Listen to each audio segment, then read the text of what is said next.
Kapal na mukha mo. Lisa Masa, ang kapal ng mukha mo!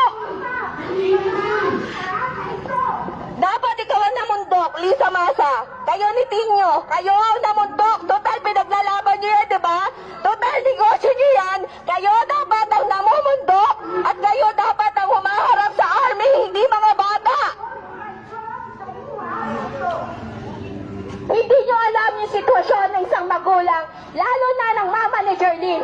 Hanggang ngayon, nagluluksanan dahil sa inyo. Ang kakapal ng pagmumukha ninyo. Wala akong pakialam kahit kuhaan mo kung wala akong pakialam sa'yo. Kasi totoo ang sinasabi ko, kayo ang dahilan kung bakit nasawi si Jerlyn.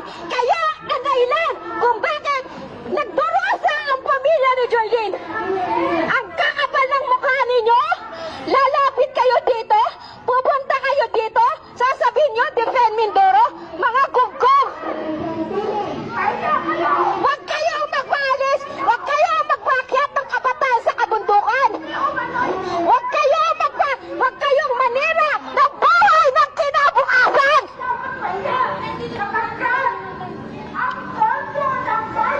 Ikaw ang sumamba sa bundok, Lisa Masa, ang kapal ng mukha mo. Tayo ka na tayo dyan, dun ka sa bundok. Hindi yung